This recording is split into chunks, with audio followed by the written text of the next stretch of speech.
अस्सलाम वालेकुम, मेरा नाम हिज़र है और मेरी एज 22 है और मैं हरीपुर से आया हूँ। मेरा जो इशू है बेसिकली वो राइट साइड से मेरी ब्रीथिंग का जो है कि मसला था, उसके लिए मैं राइनोप्लास्टी के लिए आया हूँ डॉक्टर हिजरत की क्लिनिक पर। तो इनको मैं 9 मंथ से जो है कि डॉक्टर हिजरत को फॉलो कर रहा हूँ सोशल मीडिया पे। अच्छा, हमारे जितने भी हमारे लोगों के पेरेंट्स हैं, हमारे जिसके भी, उनको एक चीज़ समझनी चाहिए कि इसमें कोई शक नहीं है कि मतलब अपने बच्चे सबको प्यारे लगते हैं, चाहे वो जैसे भी हो। और जिस तरह एक स्पेशल चिल्ड्रन होते हैं, जो स्पेशल बच्चे होते हैं, जो किस्म के डिसेबल होते हैं, तो उनको स्पेशल कहाँ इसलिए जाता है कि वो ज़्यादा उनको अजीज़ होते हैं, जो थोड़े से माजूर होते हैं। अब इसमें कुछ चीज़ें जो होती है जो प्लास्टिक सर्जरी से रिलेटेड है, जिस तरह नोज़ है, कोई फेस में है, कोई गायनेकोमेस्टिया की कोई भी इस तरह की इनसिक्योरिटी की वजह से अगर आपसे बच्चा कोई कुछ शेयर करता है तो उनकी बात लाजमी सुन लिया करे और कंसिडर किया करे। ब्रीदिंग इशू के साथ साथ जो है मेरी थोड़ी सी शेप का भी मसला है, जिसका अक्सर लोग जो है उन्होंने मजाक भी उड़ाया है। और ये जो मेरी डिप है ये थोड़ी सी बैंड भी है और लेफ्ट साइड पे थोड़ी सी जो है झुकी हुई है।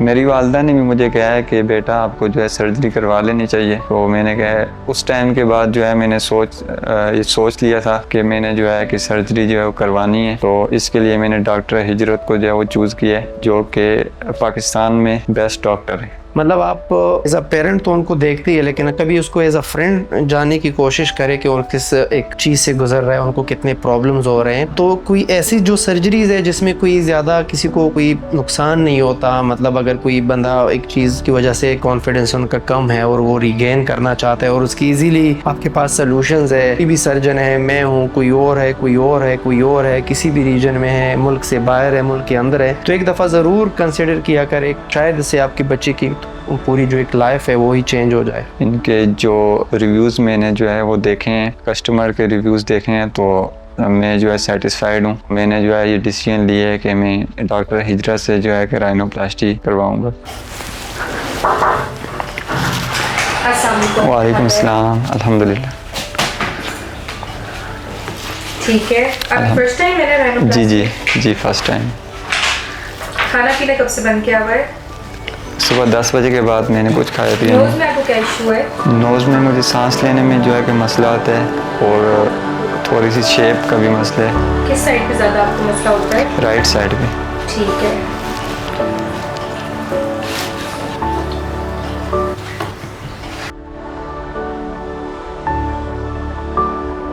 और ये जो बड़ा हम्प है ये नहीं चाहिए, ऐसी है ना।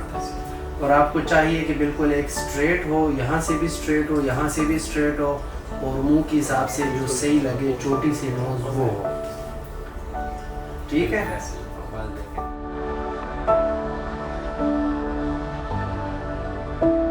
की सर्जरी होती है, बड़े बेहोशी में होते हैं, मतलब आप फुल सोए रहते हैं। सर्जरी के बाद जब आपको रूम शिफ्ट करते हैं तो नाक से 1-2 दिन खून आने के चांसेस होते हैं, और क्योंकि हम अंदर पट्टियाँ वगैरह कुछ नहीं रखते, हम नाक खुला छोड़ते हैं। आंखों के नीचे सूजन, ब्रूजेस, ये चीज़ें 2 से 3 हफ्ते तक होती है। टांके वगैरह जो होते हैं वो 9-10 दिन पे खोलते हैं। इसके अलावा बैक टू वर्क, अगर आप यूनिवर्सिटी जाना है, कहीं काम पे जाना है, तो 10-12 दिन बाद जा सकते हैं। हाँ, वज़न वगैरह ये चीज़ें 4 से 6 हफ्ते तक नहीं उठा सकते।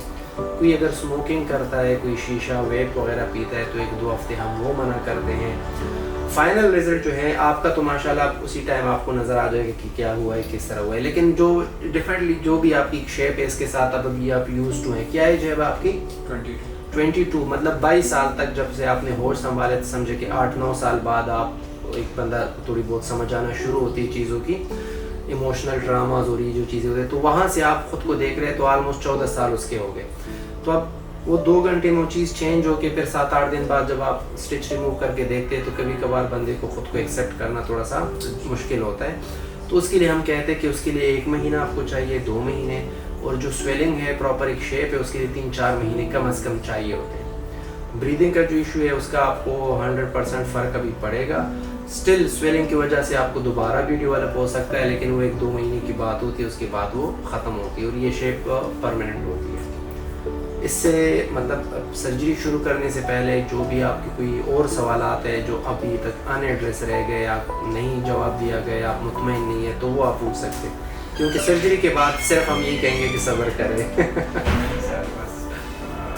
ब्रीदिंग के हवाले से जो है कि ये ठीक हो जाए सब। ये तो बिल्कुल ठीक हो गया इंशाल्लाह। ये फिर इतना मसला नहीं है। शेप का नहीं है इंशाल्लाह ठीक हो गया। हाँ वो ठीक हो गया, अलग बात है। मैंने कहा वैसे आखिर में कहे कि शेप का मसला ही नहीं है, तुम्हारी सारी सिनेरियो जो है वो चेंज हो गई। हाँ ठीक है, और कुछ पूछना है? नहीं। पक्की बात है, बस फिर बिस्मिल्लाह करते हैं 10-15 मिनट में, ठीक है?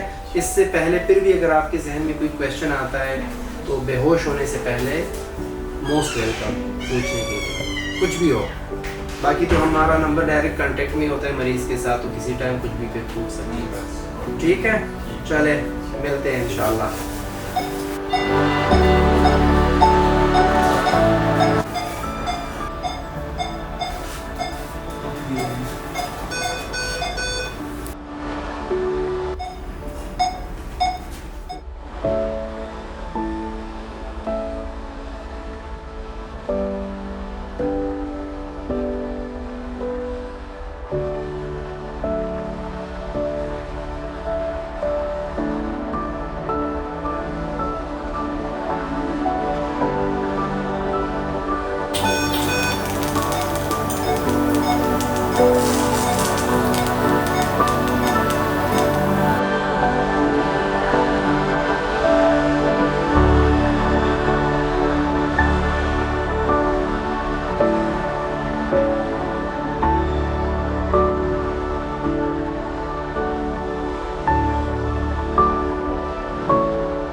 आज मेरा स्प्लिट रिमूवल था और आज मेरी सर्जरी के तकरीबन 10 दिन हो गए और अल्हम्दुलिल्लाह जो मेरा इशू था वो बिल्कुल हल हो गए और मेरा जो सांस का मसला था वो 100% हल हो गया। मेरा अभी तक स्प्लिट रिमूवल तो नहीं हुआ था, लेकिन जो बिफ़ोर एंड आफ्टर की जो पिक्चर्स होती है उसको देखकर भी मैं बहुत ज़्यादा सेटिस्फाइड था और जब मैंने वो पिक्चर्स अपनी फैमिली को बताई तो वो भी बहुत ज़्यादा खुश हुए। और उसके साथ जो मेरी शेप का भी मसला था वो भी अल्हम्दुलिल्लाह जो डेविएशन थी वो भी डॉक्टर ने बिल्कुल ठीक कर दी है।